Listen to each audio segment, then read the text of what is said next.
안녕하세요 여러분, 썸머썸머입니다. 지난 영상 보셨나요? 연애 프로그램에 출연한 연쇄살인마 로드니 알칼라 이야기. 피해자들을 잔인하게 살해하기 전에 막 사진을 찍어놓는 너무 소름 끼치는 사건이었잖아요. 제가 영상에서 이 사건은 넷플릭스의 오늘의 여자 주인공이라는 영화로 출시가 되기도 했다라고 말씀을 드렸는데요.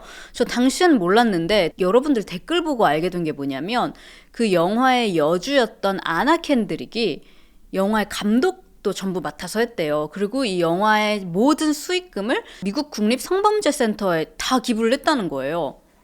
안나 켄드릭 언니 너무 멋있죠? 그래서 저도 이 이야기에 영감을 받아서 한국의 가정폭력, 미혼모 등의 이유로 한부모 시설에 입소한 가정에 300만 원어치 생필품을 후원을 했고요. 그리고 또 미국의 성폭력 피해자들을 돕는 단체인 레인에 3,000불을 각각 후원을 했습니다. 다 채널 수익금으로 후원한 거기 때문에 여러분들이 같이 후원해 주신 거나 마찬가지예요. 지금 오늘 영상 바로 키기 전에 안나 켄드릭은 어디다 후원했는지 갑자기 궁금해진 거예요. 어디다 후원했는지는 몰랐거든요. 근데 검색해보니까 똑같아. 레인이 후원했어. 너무 신기하죠? 이렇게 연결되는 안나 켄드릭과 썸머 채널과 그의 구독자들. 오늘 할 이야기는 미주리의 아주 조그만한 농장 동네에서 일어난 끔찍한 일이에요. 임신 8개월의 여성이 산채로 배가 갈리고 아이가 납치되는 그런 말도 안 되는 사건인데요. 도대체 누가 이런 짓을 왜 벌인 걸까요? 바비 조 스티넷의 이야기 시작해보도록 하겠습니다. 미주리의 아주 작은 동네 스키드모어라는 농장 동네에서 1981년 12월 4일 바비라는 여자아이가 태어났어요. 바비는 평범한 가정에서 태어난 평범한 부모님 밑에서 사랑을 듬뿍 받고 자랐는데요. 조금 부끄러움도 타는 편이고 막 낯도 좀 가리는 편이지만 한번 얼굴하고 이름을 알게 되면 그때부터는 항상 먼저 꼬박꼬박 인사하고 미국이니까 이건가? 하이 이렇게 인사하고 How are you? 안부도 묻고 굉장히 예의 바르고 이 동네에서 제일 밝은 아이라고 칭해도 모자르지 않을 만큼 교우관계도 좋고 미소가 가득한 아이였어요. 학교에서도 성실하게 공부를 했고 특히나 동물을 너무너무 좋아했는데요. 그 중에서도 강아지를 또 엄청 좋아했대요. 이렇게 큰 바비가 고등학생이 되면서 같은 학교에 다니는 제비라는 남학생을 보고 한눈에 사랑에 빠져요. 근데 이 잽도 이 귀여운 바비가 너무너무 좋았어요. 둘이 고딩 때부터 사귀다가 졸업하자마자 결혼을 하고 이 같은 동네에 조그만 집을 하나 해가지고 알콩달콩 살기 시작한 거예요. 잽도 강아지를 엄청 좋아해. 그 중에서도 렛테리어라는 견종을 되게 좋아했는데요. 아마 한국에서는 생소할 거예요. 저도 처음 들어봤는데 이게 미국 견종이래요. 이름 그대로 렛테리어. 쥐를 잘 잡도록 품종을 개량해서 한 미국에서 5, 60, 70년대 유행했던 견종인데 지금은 좀 희귀 견종으로 분류가 된다고 해요. 근데 왠지 모르겠는데 이 바비랑 잽이 이 레테리어를 너무 좋아한 거예요. 그래서 몇 마리 입양해서 키우다가 보니까 새끼를 낳고 주변에 이렇게 아름아름 분양해주고 이렇게 하다 보니까 우리 이거를 가정 분양하는 비즈니스로 하면 어떨까 해서 왜 한국에도 강아지를 사랑하는 모임, 강사모 이런 거 있잖아요. 이것처럼 렛테리어를 사랑하는 모임, 렛사모 이 오픈 채팅방을 바비가 개설을 하고 거기서 가정 분양일을 시작을 했어요. 이 진짜 오픈 채팅방 이름은 레들 체더였는데 알 발음이 너무 많으니까 저는 지금부터 그냥 렛사모라고 부를게요.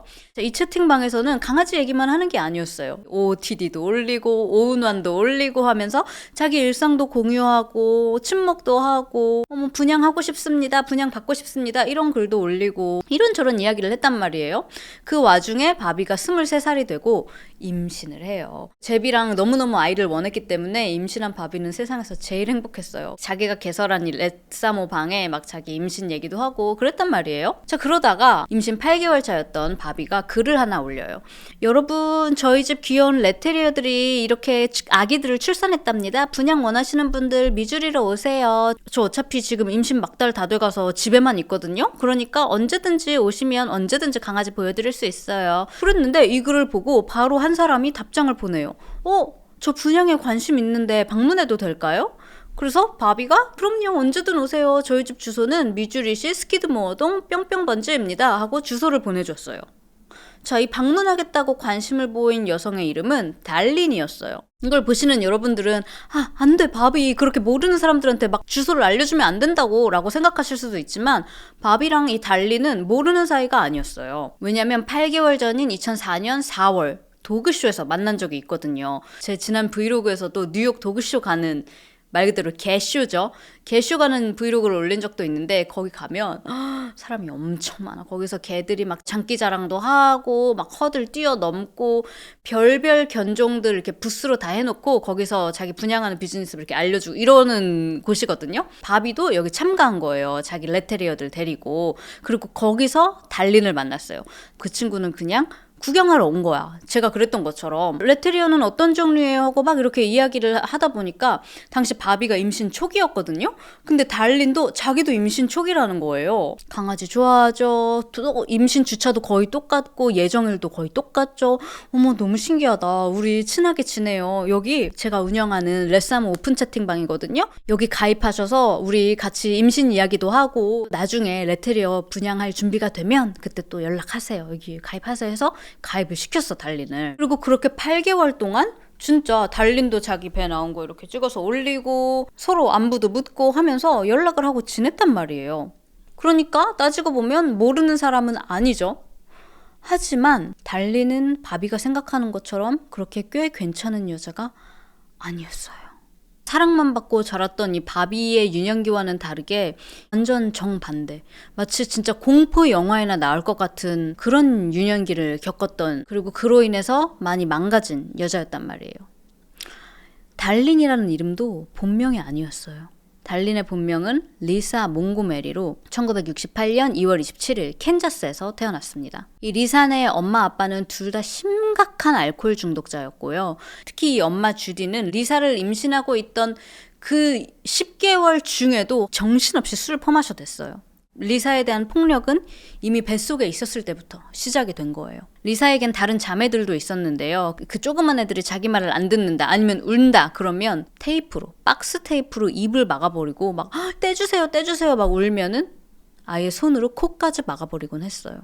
한겨울 추운 날에 옷 한 장 안 입혀서 밖에 쫓아내기도 했고요. 그리고 차가운 얼음물에 막 애들을 입수시키기도 하고 그랬대요. 하루는 야 너네 여자애들 다 일로 와봐. 여기 모여 해서 이 거실 소파에 다 앉게 한 다음에 키우던 강아지를 여기 딱 데리고 오는 거야.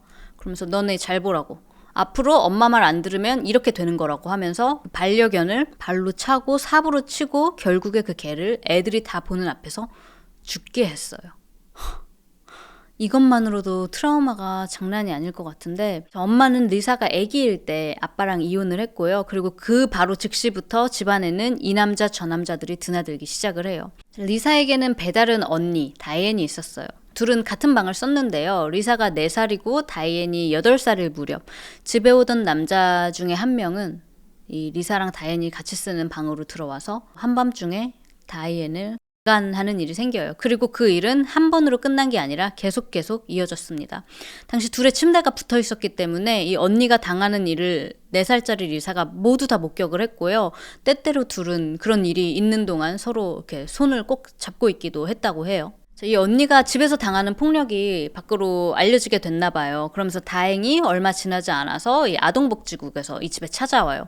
그리고 당신들 다이앤 더 이상 키울 수 없다. 너네 양육권 없다. 그러면서 이 언니를 데리고 나가서 다른 위탁 가정에 보내버린 거예요. 아니 난 너무 황당한 게 이 집에 딸들이 있는데 어떻게 다이앤만 데리고 나가? 우리가 신고받은 건 다이앤 뿐이니까 너네는 굿락. 알아서 잘 각자 도생하렴. 4살짜리 애들한테 이러는 건가? 다이앤만 이 집에서 나가게 된 거예요. 리사는 그대로 그 집에 남겨졌어요. 리사가 11살이 됐을 때 엄마는 잭이라는 남자랑 재혼을 해서 살고 있었어요. 그리고 그 어릴 때 언니가 당하던 짓을 이 리사가 잭한테 당하기 시작을 하는 거예요. 잭은 진짜 극악 무도한 놈이었어요. 이 리사한테 이런 짓을 자기만 하는 게 아니라 동네 남자들도 불러왔어요. 심지어 그 남자들한테 돈을 받으면서 아예 맘 놓고 하라고 집 옆에 무슨 임시 공간 같은 것까지 설치해가지고 거기다 그냥 리사랑 미친놈들이랑 그냥 던져 놓는 거예요. 1명, 2명, 3명 돈 주면 누구든. 자, 11살인 리사는 이때부터 해리 증상과 복합성 외상후 스트레스 장애를 겪게 돼요. 임시 공간에는 잭이 술 같은 것도 그냥 보관해 놨어요. 몰라, 남자들 거기서 술 마시면서 그러라고 한 건지 진짜 모르겠는데 아무튼 그렇게 11살부터 리사는 술까지 마시게 됩니다. 리사에게 현실을 도피할 수 있는 방법은 술뿐이었던 거예요. 알코올 중독이 되어버렸어. 여러분 11살이에요. 이 어린 리사는 도움이 필요했어요. 너무 아프고 고통스러웠어요. 그래서 주변 어른들한테도 말했단 말이에요. 친척들한테. 특히 친척 중에는 현직 경찰이었던 친척도 있었어. 그래서 그 삼촌한테 나 집에서 양아버지한테 지금 이런 일을 당하고 있다. 나 좀 도와달라. 그랬는데 근데 친척이 이 얘기를 듣고 That sucks. 어떻게 이런 일이? 했대. 지가 말했어요. 나중에 증언을 했어요. 이 얘기를 들었다 자기가. 듣고 Oh my god, that sucks 했다고. 그리고 그걸로 끝.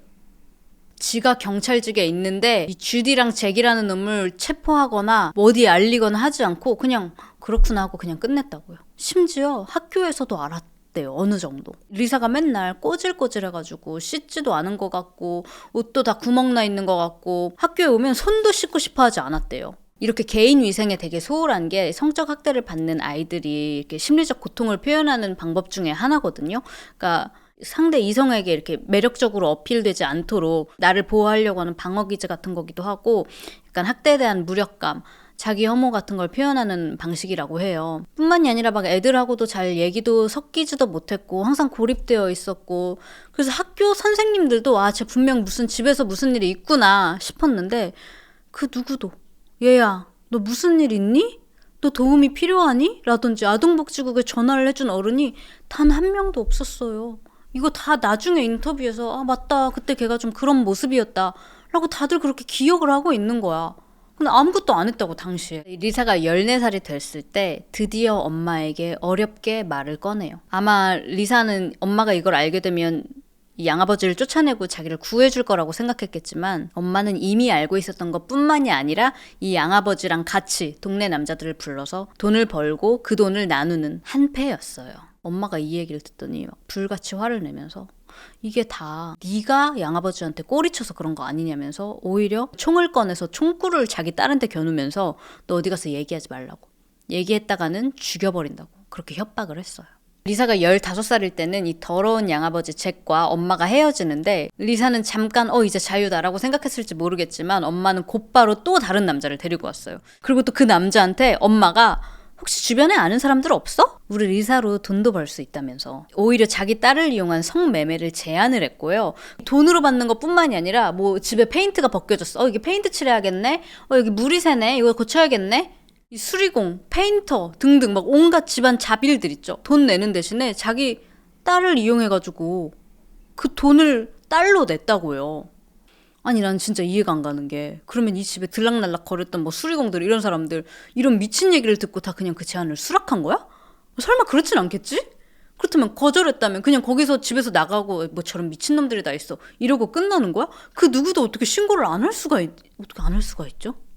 이 켄터키 작은 동네에서 뭐 괜히 경찰 왔다 갔다 하고 그러면은 서로에게 다 안 좋다고 뭐 생각을 한 거 나 진짜 이해를 할 수가 없어요. 여러분은 이해가 가능한가요? 리사가 18살일 때 이제 법적으로 결혼을 할 수 있는 나이가 됐잖아요. 자, 그러니까 이 엄마는 당시 자기가 재혼했던 남자의 아들, 그러니까 오빠인데 배다른 오빠, 스텝 브라더, 칼이랑 강제로 결혼을 시킵니다. 뭐 그럼 칼은 괜찮은 놈이냐? No. 이 칼도 이미 결혼 전부터 리사한테 폭력을 하던 그런 놈이었어요. 그리고 결혼 후에도 이런 물리적 학대, 성적 학대는 끝나지 않습니다. 그런 놈이랑 애를 4명을 낳았어요. 계속 붐붐붐붐붐 첫째 낳고 둘째 낳고 바로도 셋째 낳고 넷째 낳고 해서 애 넷 엄마일 때 20대 초중반이었어. 리사가. 칼이 애 넷? 야 이제 지긋지긋하자 그만 좀 낳아라 하면서 리사한테 불임 시술을 받으라는 거야. 애 낳기 싫다고 이런 놈이 뭐 자기가 수술을 받거나 자기가 피임 도구를 쓰거나 이런 정성은 당연히 보이지 않겠죠. 20대 초중반인 리사한테 가서 너 불임 시술을 받으라는 거예요. 리사는 싫었어요. 왜냐? 자기는 임신한 상태가 너무 좋았대. 그래서 계속 임신을 하고 싶었대. 이건 제 개인적인 생각이지만 리사가 살면서 누구한테 막 사랑을 받거나 이렇게 관심을 받거나 하지 못했잖아요. 근데 왜 임신하면 몇 개월 됐어요. 너무 힘들겠다. 여기 앉으세요. 막 이렇게 사람들이 관심을 주잖아요. 그런 게 리사에게는 사랑으로 느껴지고 임신한 이 시간들이 되게 특별하게 느껴졌던 게 아닐까? 하는 이건 저의 피셜이고요. 리사는 남편에게 나 수술 받고 싶지 않다고 이야기했지만 살면서 리사의 목소리가 묵살되지 않은 적이 없었잖아요. 이번에도 마찬가지로 강제로 끌려가서 불임 시술을 받게 되고 더 이상 영원히 아이를 갖지 못하게 돼요.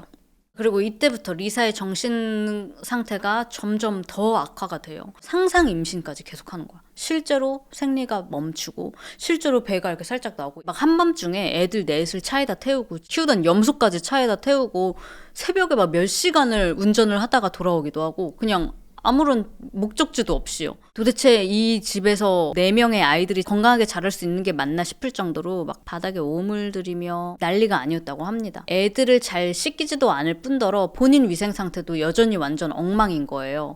어느 정도였냐면 리사 머리에 이가 있었는데 5년 동안 자기 머리에 이가 있는지도 몰랐다고 합니다. 여러분 상상이 가세요?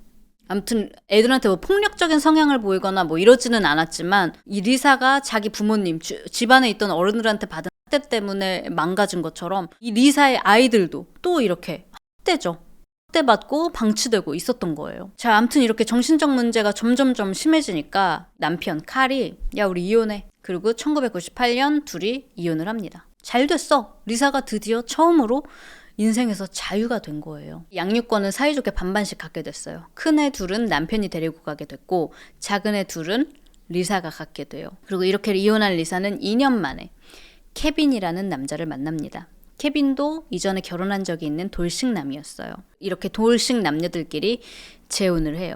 케빈은 여태까지 리사가 봤던 남자들이랑은 너무나 다르게 아주 다정했고요. 여전히 정신적으로 불안정한 리사를 돌봐주고 감싸줬어요. 리사는 이런 케빈의 아이를 갖고 싶었어요. 근데 임신을 할 수가 없잖아요. 그리고 이 사실을 케빈한테 알리지도 않았다고. 내가 진짜 임신을 하고 싶다고 생각을 해서 그런지 또 배가 불러오기 시작했어요. 상상 임신 증상이 또 보이는 거예요. 2번이나 그럴 때마다 케빈에게 임신을 했다고 이야기를 하고 또 몇 달 후에는 나 그냥 유산됐다 이런 식으로 어떻게 거짓말을 무말을 했어요. 그러다가 또 3번째로 나 또 임신했다고 이야기를 한 거예요. 이번에는 남편뿐만이 아니라 동네 사람들, 남편 가족들한테도 다 나 임신했다고, 심지어 쌍둥이 임신했다고 말하고 다녔어요. 어디서 남의 초음파 사진까지 구해와가지고 이거 우리 애기들, 우리 쌍둥이들 사진이라고 거짓말을 하고 다녔고요. 근데 아무리 상상 임신으로 배가 나와도 불러오는데 한계가 있잖아요. 그 동네 여자들이 리사, 이게 6개월 배치고는 너무 안 나왔는데? 막 그렇게 말하기도 했대요. 그러면 아기가 작아서 그런가 봐요. 저희 집에 넷 있죠? 걔네도 다 조그맣게 나왔다고 막 그러면서 너스레를 떨면서 대충 넘겼어요.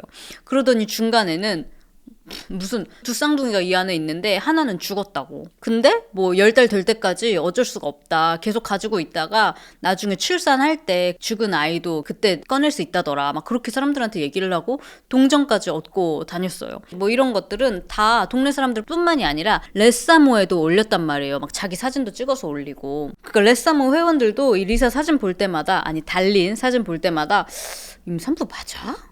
배가 저렇게 안 나올 수가 있나? 그랬는데 막 아이가 뱃속에서 하나가 죽었다고 하고 이러는데 어떻게 감히 누가 이 뱃속에 아이를 잃은 엄마한테 임신 맞아요? 이런 질문을 아무도 할 순 없고 속으로만 그냥 뭔가 이상하다라고 생각만 한 거예요. 자, 그러던 중에 이 이혼했던 배다른 오빠 칼이 이 사실을 알게 돼요. 뭐? 이거 봐라.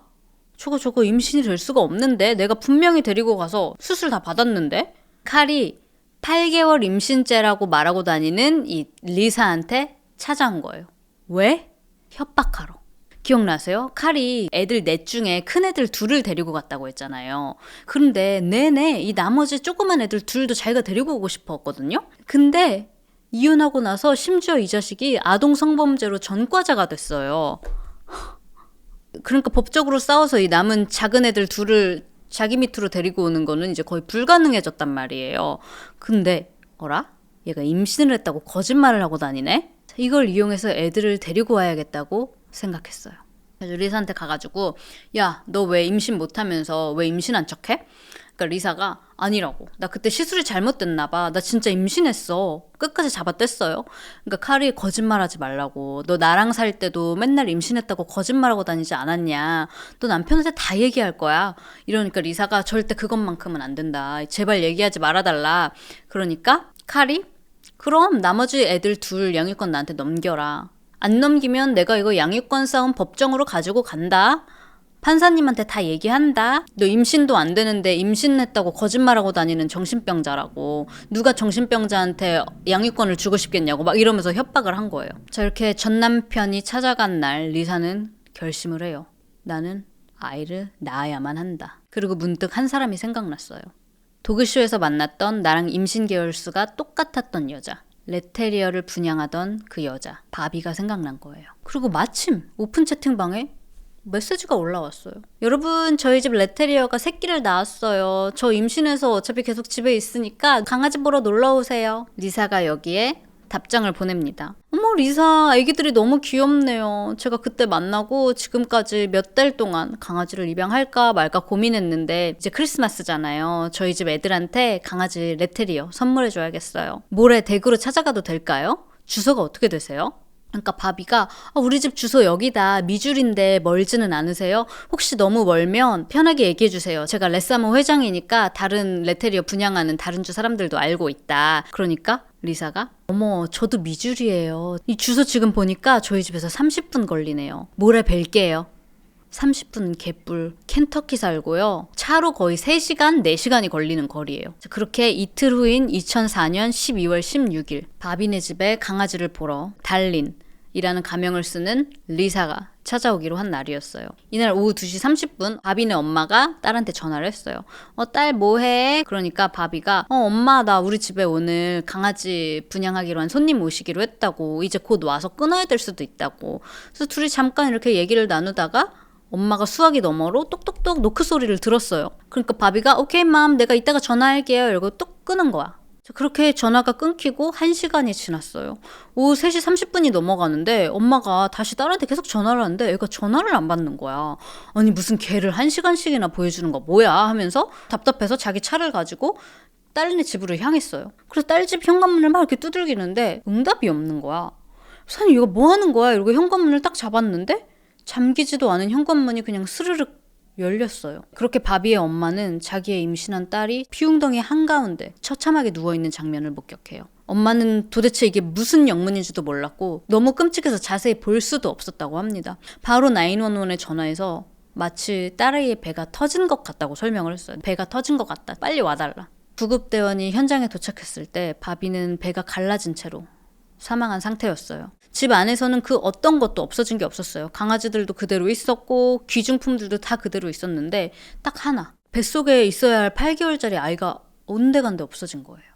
곧바로 이웃 주민들한테 혹시 뭐 이상한 거 목격한 거 없는지 물어보고 다니는데 우리 안 그래도 몇 시간 전에 이 빨강색 도요타 차량을 봤다. 조그만 동네니까 차가 뭔지 색깔이며 모델까지 다 아는데 이제 처음 보는 차라서 기억하고 있었던 거예요. 경찰이 아이를 찾아다니는 동안 부검 결과가 나왔는데 이 부검 결과는 사건만큼 너무 슬프고 끔찍했어요. 누군가가 바비의 뒤에서 목을 조르면서 바비가 의식을 잃고 쓰러졌던 걸로 보였고요. 배를 가르고 아이를 꺼내는 과정에서 다시 의식을 차린 걸로 보여졌어요. 이 과정에서 바비는 끝까지 아이를 지키려고 이 살인마와 싸웠던 걸로 보였어요. 손톱과 코가 다 부러진 상태였고요. 만약에 눕거나 앉아있는 상태였으면 피가 발 뒤꿈치 쪽에만 묻어 있었을 거 아니에요. 근데 바비의 경우에는 발바닥까지도 흥건하게 피가 막 스며들어 있었어요. 이 말은 바비가 자기 피 웅덩이 위에 서가지고 이 살인마를 막아보려고 했다고 볼 수 있는 거예요. 자, 여기서 한 가지 더 발견이 되는 게 있는데요. 바비 손이 이렇게 굳게 주먹으로 쥐어져 있었는데 이걸 펴보니까 긴 어두운 금발머리가 한 움큼이 발견이 됐어요. 참고로 바비는 어두운 갈색 머리였거든요. 그래서 이걸 보면 진짜 누구에게도 이런 일은 일어나면 안 되지만 혹시라도 무슨 일이 있으면 진짜 막 긁고 뽑고 핥히고 진짜 할 수 있는 거 다 해야 되는 것 같아요. 이 덕분에 단서를 하나 더 얻게 된 거예요. 이 사건이 일어나자마자 이 미국 전국 뉴스에 바로 다 나갔어요. 너무 충격적이잖아요. 산모가 산채로 배가 갈려서 엄마는 죽고 아기가 없어졌다고요. 미국 사람들이 다 이 얘기를 했어요. 당연히 레사모 회원들도 이 뉴스를 보고 다들 막 충격에 빠졌어. 그동안에 강아지 얘기만 한 게 아니라 일상 공유를 다 했잖아요. 하루아침에 살해당했다고요. 자, 이렇게 다들 막 충격에 빠져있는 동안 레사모 회원 중에 한 명이 어라라? 고개를 갸우뚱하면서 경찰에 신고를 해요. 저기요, 어제 일어났던 사건이라고요? 어제 우리 레사모 회원 중에 달린이라는 여자가 바비랑 만나기로 했는데 혹시 그 여자 조사해보셨어요? 자, 미주리 경찰은 곧바로 이 오픈 채팅방에 있는 IP를 추적을 했고요. 30분이 아닌 3시간 넘게 떨어져 있는 캔자스에 사는 리사 몽고메리의 집을 찾아냅니다. 이 집에 경찰이 가니까 현관문 앞에 떡하니 빨강색 도요타 차량이 주차되어 있었어요. 경찰이 이 집 문을 두드려요. 남편이 현관문을 엽니다. 이때 리사는 소파에 누워서 평화롭게 품속에 아기를 안고 TV를 보고 있었어요. 경찰이 이거 누구 애기냐? 당신 아이 맞아요? 라는 질문에 무슨 소리 하는 거냐? 당연히 내 아이다. 우리 딸 아비가일이에요. 경찰한테도 제가 사실 쌍둥이를 임신했었는데 하나는 죽고 하나가 얼마 전에 나왔어요 하면서 막 횡설수설을 하는 거예요. 리사가 막 이렇게 횡설수설하는 동안에 경찰이 애기 얼굴을 빤히 쳐다보면서 이 바깥에 있는 빨간색 도요타 차량도 이 품에 안겨진 이 신생아 아이도 우연이 아닌 거를 확신을 했어요. 왜냐? 이 아이의 얼굴, 이 눈가에 칼자국 같은 상처가 남겨져 있었거든요. 남편도 막 와가지고 아니 지금 무슨 소리 하시는 거냐? 우리 와이프가 낳은 우리 딸이 맞다 그러는 거예요. 그래서 어제 오후에 와이프가 혼자서 마트에 갔는데 갑자기 양수가 터져서 우리 동네에 있는 산부인과 가서 낳은 우리 애가 맞다. 경찰이 애 나오는 거 직접 보셨습니까? 그러니까 아니요, 저는 그때 일하고 있어서 전화 받자마자 내가 바로 병원으로 가겠다 그랬더니 리사가 아니야 자기야 애가 8개월 만에 나와서 그런지 얼마나 빨리 홀라당 나왔는지 나 순산해가지고 벌써 끝났어. 나 병원 싫어하는 거 알잖아. 지금 나가려고. 우리 뿅뿅 식당에서 만나. 내가 애기 데리고 글로 갈게. 그래서 리사의 다른 애들 둘도 남편이 픽업해서 얘들아 동생 나왔단다 하고 그 식당 가서 만나서 그 아기를 처음 봤다는 거예요. 그 식당 점원들한테 그 식당 손님들한테 우체국 가서 뭐 시청 가서 우리 아기 아비가일입니다 이러면서 자랑을 하고 다녔다고. 근데 내가 보기엔 케빈도 자기가 이 얘기하면서 뭔가 이상하다고 스스로 느끼지 않았을까? 경찰이 리사한테 물어봐요. 그래서 그 산부인과 이름이 뭐냐? 그러니까 리사가 뻔뻔하게 저기 토피카라는 동네에 있는 뿅뿅 산부인과예요. 그러니까 경찰이 거기 우리가 이미 다녀왔는데요. 여기 근처 산부인과 다 우리가 돌고 왔는데 당신 진료 기록 우리가 찾지를 못했다. 그랬더니 그제서야 리사가 펑펑 울면서 다 자백을 해요. 그날 130마일을 달려서 바비네 집에 간 게 맞다고요. 한 번에 확실히 하려고 가기 며칠 전부터 제왕절개하는 영상을 인터넷에서 몇 번을 돌려봤대요. 그리고 심지어 바비네 집에 방문하기 전날 그 먼 거리를 한번 시험 삼아서 운전해서 갔다가 왔다고 합니다. 그리고 사건 당일인 12월 16일 이날 이 집에 도착하니까 23살의 바비가 아주 반갑게 맞아줬대요. 들어오세요 하고. 그리고 그렇게 현관문이 닫히고 바비가 뒤를 돈 순간 자기가 준비해왔던 전선으로 뒤에서 바비의 목을 졸랐어요. 바비가 정신을 잃고 쓰러지자마자 곧바로 그 집에 있던 주방에서 식칼을 가지고 와서 영상에서 본 대로 배를 가르고 손을 넣어서 아이를 막 꺼내려고 했는데 이 과정에서 바비가 100% 기절을 한 게 아니었대요. 그래서 계속 의식이 돌아왔다가 나갔다가 의식이 돌아왔다가 나갔다가 하는 과정에서 막 몸싸움을 하고 했대. 그 과정에서 아이 여기 눈에도 이제 상처가 생긴 거예요. 하지만 이미 배가 갈라진 상태에서 뭘 얼마나 할 수 있었겠어요. 리사가 그렇게 아이를 꺼내서 집을 나가는 순간에도 바비는 살아있었던 것 같다고 이야기를 했어요. 그렇게 담요에 8개월 된 아이를 막 쌓아가지고 자기 차로 데리고 와서 켄터키로 다시 돌아갔어요. 오후 5시 30분 남편에게 자기야 나 아기 낳았어. 우리 식당에서 만나자. 그리고 식당에 있었던 모든 직원들한테 우리 아기 아비가일 좀 보세요. 우리 남편 똑 닮았죠. 케빈이랑 너무 닮지 않았어요? 하면서 자랑을 하고 그날 집에 왔대요. 이 아기의 DNA 검사 결과 당연히 아비가일은 바비의 딸이 맞았어요. 다행히도 이 아기 건강에 다른 문제는 없었다고 해요. 그리고 이 눈에 상처도 나중에 사진 보니까 흉터도 없이 잘 아물었더라고요. 역시 아기들이 회복이 빠른가 봐요. 바비의 남편 제백에 돌아가서 이름도 빅토리아로 바꾸고 지금도 건강하게 잘 살고 있다고 하는데요. 한편 납치, 살인 혐의로 기소가 된 리사는 정신감정결과 해리성 장애, 뇌기능 장애, 심각한 트라우마, 경계성 인격 장애, 우울증, 조울증, 뇌전증, 기능 수행 능력 테스트도 완전 바닥을 쳤대요. 엄청 이게 낮은 점수라서 뭐 자신의 위생조차 관리할 수 없는 그런 정도라고 이제 판명이 났습니다. 그러니까 심신미약을 주장을 했어요. 그럼에도 불구하고 2007년 10월 22일 리사는 1급 살인 혐의로 사형을 선고받는데요. 그리고 2021년 1월 13일 리사가 52세일 때 약물주입으로 사형이 집행이 됩니다. 사실 이 리사의 재판 과정에는 굉장히 많은 논란이 있었고요. 심지어 이 사형 선고에 대해서도 약 1000여 명의 전직, 현직 검찰관, 아동학대 반대 단체 등등에서 사형이 말도 안 된다, 너무 부당하다, 종신형으로 전환해 달라 나오면서 되게 크게 반발했던 사건이에요. 자, 왜 이렇게 논란이 있었냐? 이 재판 얘기만 해도 엄청 긴데 아주 간단하게 얘기를 해드리자면 첫 번째로 그 초반에 변호사들이 배정이 됐는데 이 배정된 변호사들 중에 사형 사건의 경험이 있는 변호사가 한 명도 없었어요. 딱 한 명 여자 변호사가 있었는데 갑자기 이 사건에서 제외가 됐어. 이 여자 변호사는 하고 싶었어. 근데 갑자기 이 사건에서 방해가 된다면서 빼버렸대요.